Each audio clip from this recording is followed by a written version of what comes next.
Gigel n'est pas indemne, ici aussi la mer a changé.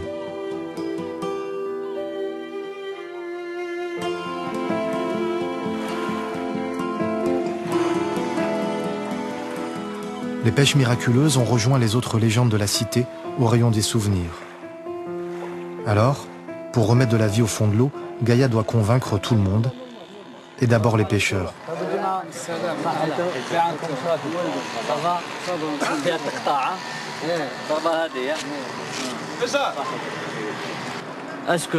Est-ce que c'est bien ou pas bien? Et pourquoi? On est venu pour parler de la réserve qu'ils veulent faire. Vous en avez tous entendu parler sur le site de la Salamandre et du banc des Kabyles.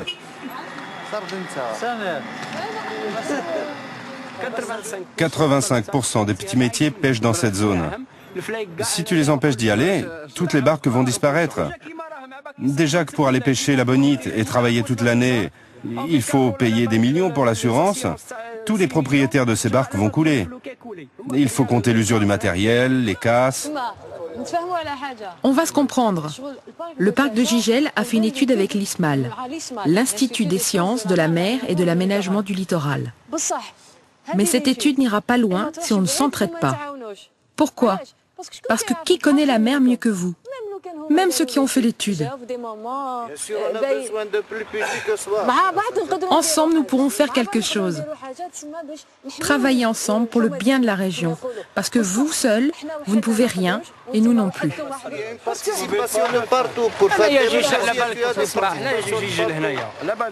Regarde, il n'y a pas d'usine, il n'y a pas de travail, trop de chômage.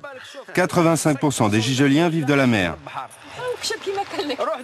Si tu vas demander un poste, déposer un dossier pour quoi que ce soit, il n'avancera pas. Et tout marche avec les relations. Attends, le problème ce n'est pas ça. On se connaît, on est du même coin. On ne va pas dire que c'est interdit d'aller là-bas. Parce que si on me dit que c'est interdit, la première chose que je vais faire, c'est d'y aller. Nous avons constaté que cette région, avec ses 120 km de côte, si on la laisse comme ça, elle mourra.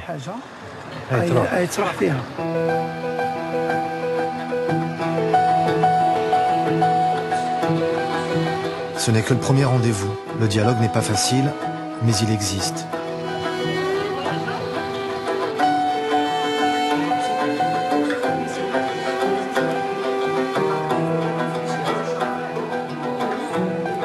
Des femmes et des hommes s'engagent, la question de l'environnement se pose enfin, et le pays attend des visiteurs.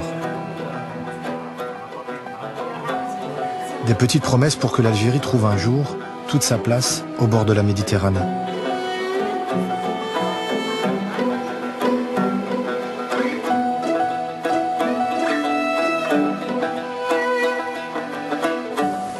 Alger s'étend tous les jours un peu plus. La ville grandit tellement vite qu'elle en oublie les siècles d'histoire qui ont dessiné les ruelles de la Casbah, son point de départ.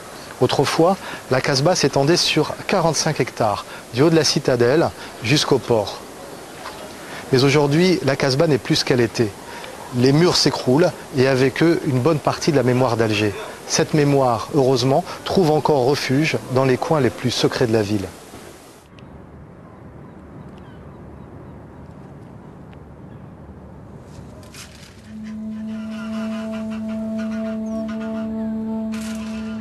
Le monde de Nono tient dans l'ombre d'un vieux palmier. Une basse-cour de poche, un buisson mal taillé et un magot sous les branches. Le trésor, c'est cette vue d'Alger. Chaque matin est un tableau exceptionnel. La ville blanche dans toutes ses couleurs.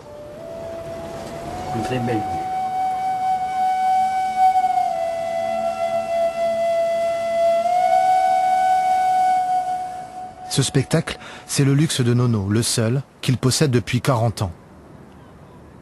Sa petite baraque est posée sur un îlot, au bout de la jetée est du port d'Alger.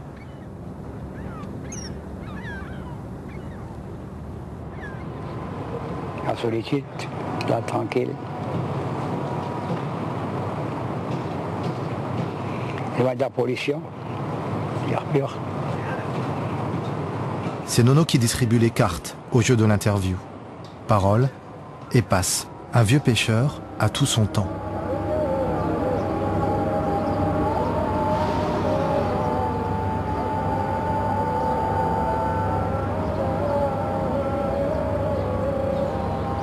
Depuis près de 40 ans, Nono s'est installé sur ce caillou face à la ville turbulente. 40 années à l'écouter gémir, jubiler et s'endormir.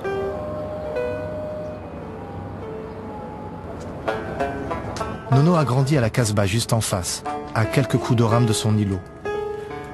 Dans la galerie du vieux pêcheur, la Casbah est un tableau lointain, une carte postale rangée avec les autres souvenirs. Nono n'est pas retourné à la Casbah depuis bien longtemps. J'ai habité là-bas, il y a encore une maison là-bas. À mon père il est mort. La Casbah, c'est la pêcherie. Les enfants, les vieilles, les femmes, tout le monde descendait prendre des poissons. Et c'était bien la Casbah. C'était mieux que les appartements. Le soleil toujours, les maisons sur les maisons, tout le monde a eu le soleil. La Casbah de Nono, c'était la Casbah. Bousculade, rengaine de vieux corsaires, cafés enfumés et terrasses en fleurs.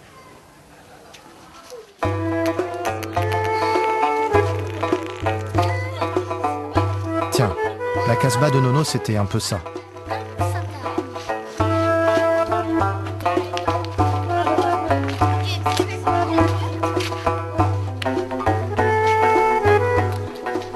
Les enfants et la ville tout entière dégringolaient vers la mer. Et le port dans un bruyant va-et-vient irriguait la Casbah.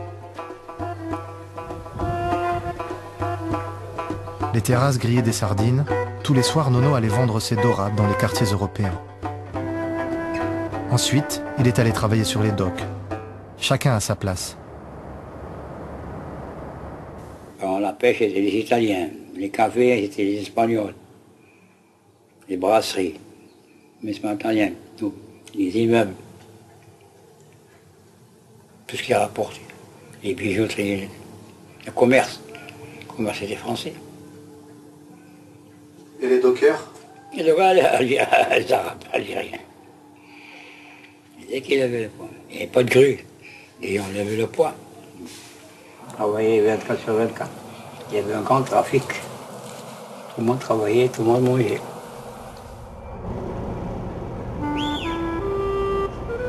Dans les années 40, l'Algérie exportait des tonnes de fruits et de légumes. Cargos, bateaux militaires, les navires battaient tous les pavillons, au gré des accords et des conflits. En 1942, la flotte américaine avait appareillé à Alger. Nono avait 16 ans. J'habitais à la terrasse. Là, je voyais le bateau quand il rentrait. Dans les Américains, j'arrivais au bateau, je montais, allez, business. Il y avait du cognac, ça coûtait pas cher. Une fois un bateau complet, les valises américains. J'ai acheté sur le bateau et je vendais sur le bateau. Ceux qui venaient, ils leur vendaient. Moi, j'ai acheté en gros et puis commencé à vendre. Et j'ai ramené quelque chose.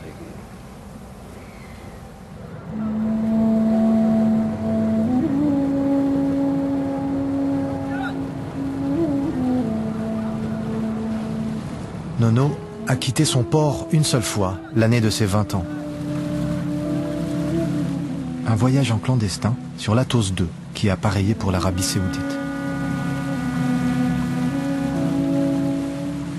Il était à la Mecque. Jeddah, Médine, Mecca, Arafat, Mousdalifa, Mina. La Médine, c'est grand. On est dans un café comme ça, je me suis assis. J'ai laissé mon porte-monnaie, un paquet de cigarettes électriques, le couteau. Et je suis rentré à la Mecque faire la prière. Mais comme c'est grand, 88 portes. Je suis rentré d'un côté, je suis sorti 2 jours et 2 nuits. J'ai pas trouvé l'endroit. J'ai laissé 2 jours, 2 nuits, je suis revenu, j'ai trouvé tout sur la table. Même le thé que j'avais bu. Le portefeuille, l'argent, tout dedans. Il n'y avait pas des voleurs, c'est tout. C'était en 47.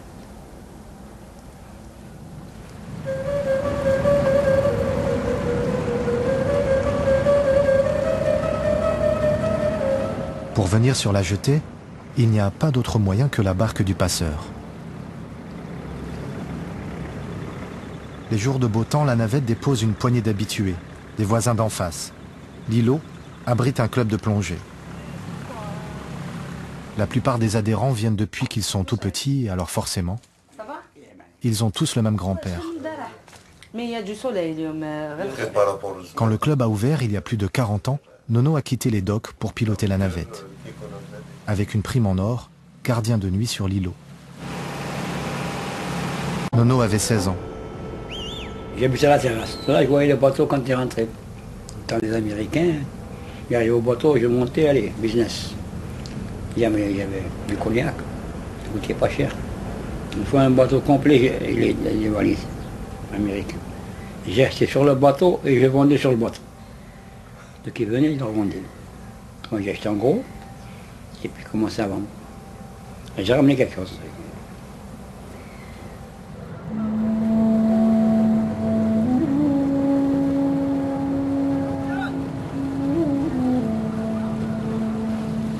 Nono a quitté son port une seule fois.